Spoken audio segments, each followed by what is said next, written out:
Hi, I'm Larry Dignan from Constellation Insights, and we're here with Dr. David Bray. He's chair of the Stimson Center and a AI 150 member. Thanks, David. Thanks for having me, Larry. Great to be here. All right, so we're going to talk a little bit about strategic assessment and competitive positioning and how boards should be thinking about AI investments. It's kind of a weird topic right now because there's so much hype and just, let's get real, kind of utter nonsense. Like step one is just AGI. Like, do I really expect a social media company to create something that's super intelligent? It might be a tough sell. So, what do boards need to be thinking about right now? So I think you hit the nail on the head. First is there's a whole lot of hype, and there's also a lot of excessive doomism too. So I think piercing through what is actually real and what's possible, that's the first step. I think there's a lot of fear of missing out, but sometimes that fear of missing out might actually motivate companies to take a misstep. And so I'm not saying you shouldn't do AI, but you should sort of almost scale your bets and go back to what are we really trying to do well and focus on that.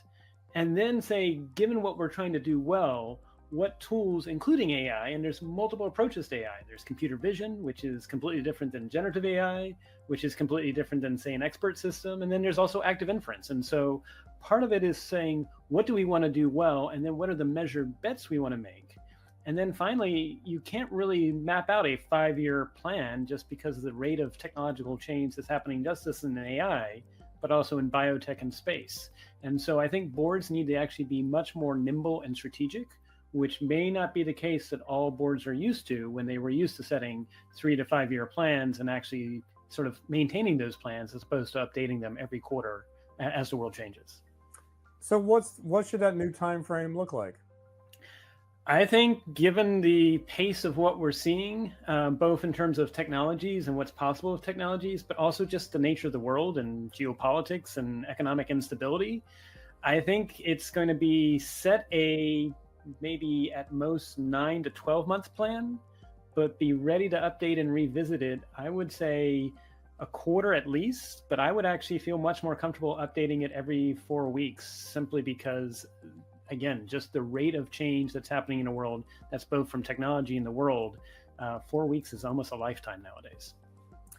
So, would you say that boards have been part of the problem? Like, if I look at those companies that, they already have AI tech debt, right? Because they jumped in with whatever was popular early 2024. Everything's evolved. They bet on one LLM or whatever was snazzy at the time. And that's largely because the board was breathing down the C-level's necks. So are the boards part of this issue? And can I really rely on them to dig us out? Well, I do think when boards get too much into the business of what the company is doing at a tactical level, that can be problematic because it actually hamstrings your executives and the staff from doing what's necessary. A board really should be at the strategic level and not at the tactical level. At the same time, I think the value of a board in a changing world is actually asking questions of the executives and actually asking the executives to ask the rest of the company, what are we not doing that we should either sort of improve, or what are we doing that we should let go of? What's the legacy things we should let go of? And so when boards get tactical, that can be problematic. Like you said, when they can sort of say, yep, you got to do whatever the LLM of choice is at the moment. But if they actually ask questions and say, what are we doing that we need to let go of? But also, what are we not doing that we need to be aware of, or what could impact us? And then lastly, I'm actually seeing when I work with boards right now, interesting enough, even though generative AI has some of its flaws, it's generative in nature, it's occasionally going to go off the rails, it can actually be really good to sort of serve as like a messenger for what things are we not thinking, what things do we red team on ourselves that maybe our competitors are doing, or things like that. And then you have your human experts say, that makes sense, or that doesn't make sense. But it's almost like using the AI to see around corners and let the AI be the messenger, because sometimes companies shoot the messenger. And then the humans sift through and say, this makes sense or this doesn't make sense. So, I'm still a little hung up on the time frame for boards and planning.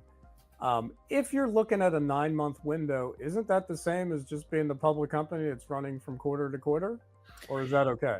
I mean, it seems like there's short termism, and then I totally get it though because everything's changing. Right. Yeah. I mean, you want to have longer time horizons. The challenge is I think anyone who thinks they can tell you what the world looks like in 5 years is probably fooling themselves. I mean, I can give you sort of a range of options, but I would say we live in interesting times. I think there's a quote, whether it's, I don't know, it's probably some past Soviet that says sometimes the world, nothing happens in 100 years, and then other times 100 years happens in 1 year. And that equivalent is that this is a time in which there is a convergence of multiple revolutions in terms of tech happening that's having seismic impacts both on what companies can do, but also I think it's creating a lot of anxieties and uncertainties in marketplaces that are also uncertainties and anxieties in communities and ultimately individuals. If we look at the Edelman Trust Barometer, I mean, not just the United States, but 61% of the people around the world right now are saying they have a moderate or high grievance against one or more groups.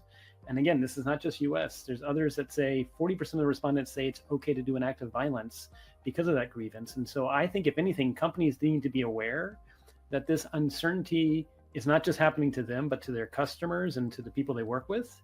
And if they can find a way to actually both give agency and choice back to people, but also a sense of we can navigate through this, we can get through this, even though it feels turbulent, that'll actually be customers that are actually fans and actually quite loyal in a world that is changing quickly. Yeah, I mean, I just listened to the FedEx CEO talk, and they didn't give an annual outlook. They gave an outlook for the next quarter, and he said in 30 to 60 days everything's going to change anyway. And their model is get efficient as possible, retool the networks. They're already everywhere, and he said, we have a digital twin of our network, and we can sort of pivot ahead of manufacturing because we can move faster. But it's just sort of that adoption that, hey, we don't know what's going to happen next week, let alone. It's kind of bizarre. It is, and it makes you wonder, how do we get out of this? I mean, if this is currently what we're experiencing, something's got to give. Something's got to give. And it's unclear to me. I mean, I think, if anything, I wonder about the absorptive capacity both of organizations writ large as well as individuals. Will we just be so exhausted that that we'll have to take a breath? But again, I'm hopeful. I remain hopeful that we get through these sort of crossing the chasm moments. But it does raise interesting questions, which is, if this is the new pace of change, I don't see it slowing down anytime soon. And it may actually call into question, basically, how do boards most effectively help as a governance mechanism for the C-suite? And what does that governance look like when you're basically making up as you go along? Well, hopefully it's not making up as you go along. I think if anything,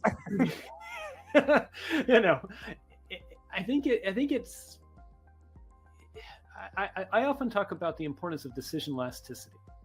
So when the board meets, it sort of says, what has changed since we last met? What's new? Has it impacted any of our decisions? And then now, as we set the next sort of North Star we're aiming for, decision elasticity is, how wrong do we have to be in what we're aiming to be our different targets for the next six weeks, 6 months, whatever it might be, whatever the North Star we're aiming for, how wrong do we have to be to then come back and pivot? And then maybe we're actually saying to the executives, if as you go forth and execute what we are now hearing from you as the plan that you have provided us as executives, let us know if we need to actually come back, because maybe the marketplace has changed, or we were assuming that the Pacific was going to be relatively stable, and guess what happened in September? A funny thing happened in, I don't know, South China Sea. Whatever it might be, sort of saying, when do decisions need to be sort of revisited? When are they robust? And then ultimately, again, I think the only way we get through this is that you actually have to empower the entire organization, not just the C-suite, but then the C-suite empowers their VPs. The VPs then empower the folks on the edge, because the edge is going to sense when things that we thought were true about the world are no longer the case. And so then how does that quickly percolate? And I do worry, especially for large organizations, that there's a decision time between when something is sensed over here that's not working or needs to change, and by the time it percolates up to the top, that could actually be fatal or deadly to a company. And so the question is, how do organizations, the reality is any company beyond 160, 170 people cannot be flat, but how do they increase their sort of decision speed in a way that isn't centralized, isn't top down, but also can be those early warning networks when we thought we were aiming for something over the next 2 quarters, and now we got to pivot. So what does that mean in terms of the data? Do you need more data from the edge and sort of leap over everybody to get, I'm just sort of trying to figure out the data, the signal, the noise. 100%. Well, so the challenge with data, as you know, Larry, I mean, in some respects, there's always a risk that humans can cherry pick data to tell a story. They can say something happened or didn't happen based on the cherry picking data. And even then, let's say we assume nobody has, intentional cherry picking, but the data might actually be either biased or it might be incomplete. And so we think something's happening when in fact something's not. So I think what we really need, and this is where, when I see companies coming out and saying, we don't need humans anymore, I'm like, I think what humans do is they help provide the context for what data and possibly AI, as it helps analyze it, are seeing. And so I think future organizations really are trying to turn to their humans and say, look, there's so much going on. You can only be in so many places at once and pay attention to, so many of our clients and partners. Let the AI, tell the AI, I want to be alerted if something sort of changes or something happens. Maybe something has changed in terms of one of my customers or partners, or maybe something's happened in the Suez Canal that can impact our supply chains, whatever it might be.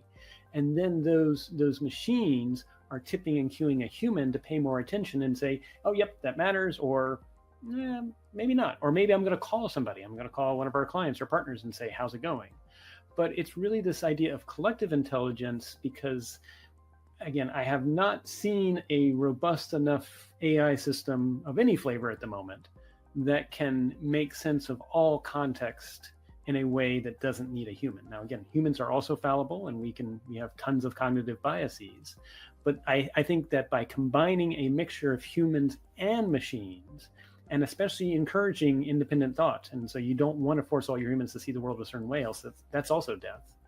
That can then be tipping and cueing. I mean, I come from a world in the intelligence community that if we force everybody to think the same way, we're actually doing a disservice to what we're supposed to be doing. And so I hope future leaders turn to their company and say, here's where we're aiming. And again, we may update it every 3 months or every 6 months, but here's where we're aiming. Here's the boundary conditions and the constraints.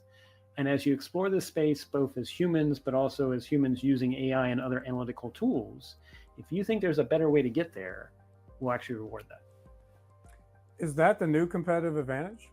I think so. 100%. I mean, if you look at it, it's the only way to, adaptability at the moment is the only way to thrive. And I wish we had a better metric for scoring the adaptability of companies beyond just profit. Because as you know, I mean, there's several times where a company will look profitable, but in fact, it's actually making itself less adaptable, less resilient. And then it goes off the cliff after 6 months. And so we need to figure out what are those metrics of adaptability, or what are those ways that a board can assess that the company is actually improving its adaptability and pivot speed as opposed to diminishing it. Now, I can't help but wonder, do we need a whole new generation of boards and leaders? A mixture. I mean, at universities, we're not exactly teaching adaptability. No, we're not teaching adaptability. It's not even a unique human condition, right? True. Like, we all resist the change. In tech, we kind of see a lot of it. So allegedly, we can handle it better than the average bear, but we suck at it too. Yeah. Where do you grow these people? Well, and I think part of the trouble is MBA education. I mean, I got a degree from a business school, but my biggest frustration was business schools were saying that managers tell people what to do. And in the world that I come from at the time, it was bioterrorism, and then other worlds, it's always turbulent. And I would say anyone who tells you what to do in a turbulent environment is probably going to be out of date for how the world has changed. And so, yeah, you're absolutely right. I think we not only have to have a different generation of boards, but again, I want to have a mixture, because I don't want to go with the latest fad. I think it's actually sort of saying, what is the value here relative to what we were doing? But I do think we need to teach people, how do you actually survey what you're hearing and what you're saying and take it all in, as opposed to saying, I've got all the answers, I've got the only answers, and I'm going to force it on everybody else. And in some respects, it's almost like a market-based mechanism of better approaches, better ideas within a company. But as you and I know, a lot of C-suite people, unfortunately, have been sort of trained and maybe indoctrinated to not let go of control and not to encourage people to disagree with them. And so I think that part of adaptability is actually, like you said, that mind shifts. And I think those are going to be the companies that thrive in 5 years, that we look back and say, which are the ones that made it through all this change, were the ones that actually encouraged thinking differently in a marketplace of ideas and new approaches in their own company, as opposed to getting rid of people or making everything automated and then being surprised when what they automated, or that RPA process, was out of date within 6 to 9 months. Right. All right. Well, thanks for joining us. Good stuff. Thank you, Larry. As always, appreciate it.